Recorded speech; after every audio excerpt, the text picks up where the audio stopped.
Bonjour à tous et bienvenue sur boursicoté.com pour ce nouveau point matinal du CAC 40. Et donc nous pouvons constater qu'après la sortie du trend baissier qui donne le mouvement de consolidation depuis le mois de mai, eh bien que le CAC 40 continue sur sa lancée puisque nous avons eu un nouveau plus haut significatif ce matin dans une configuration qui commence à présenter donc une zone de surachat sur le RSI et sur le stochastique. Malgré tout, le MACD ici reste en dynamique haussière. On est à peine à la limite du surachat sur le RSI. Donc il y a encore un petit peu de marge. D'un point de vue un peu plus court terme, donc nous avons une configuration ici qui évolue bien sur des contacts répétés avec la bande de Bollinger supérieure et des cours qui restent sur la moyenne mobile 20 exponentielle qui continue à agir comme une zone de support. Donc tant que cela sera le cas, eh bien nous serons toujours dans une dynamique haussière. Attention toutefois, nous pouvons constater sur l'unité de temps M15 que des divergences baissières commencent à apparaître tant sur le RSI que sur le stochastique. Le MACD est en train de se neutraliser. Après cette sortie, donc il est tout à fait possible qu'un mouvement de consolidation se mette en place.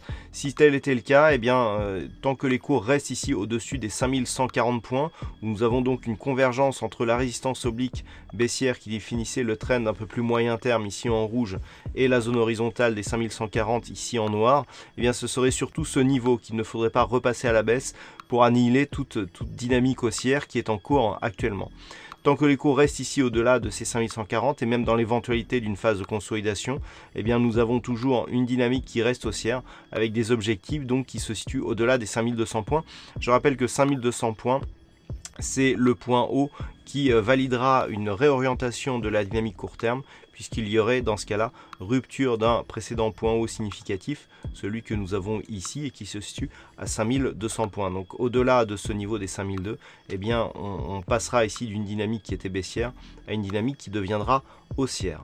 Voilà donc ce que l'on peut dire sur ce point matinal du CAC 40. Alors aujourd'hui, en termes de macroéconomie, il faudra attendre 10 heures et du côté de l'Angleterre pour avoir des chiffres, donc les indices de prix à la consommation pour le mois d'août. Donc ça, ce sera à 10 heures. Pour cet après-midi, eh bien, il faudra attendre 16 heures, donc le rapport Jolts, donc qui est un rapport concernant l'emploi américain, pour avoir peut-être un petit peu de volatilité. Attention aussi au discours d'un membre de la BCE à 15h45 qui, en fonction des annonces, eh bien, pourrait là aussi avoir un impact sur les indices et les paires de devises en euros. Voilà, donc c'est tout pour aujourd'hui. Passez de bons trades et on se retrouve toute la journée pour d'autres analyses techniques, toujours sur le site boursicoté.com.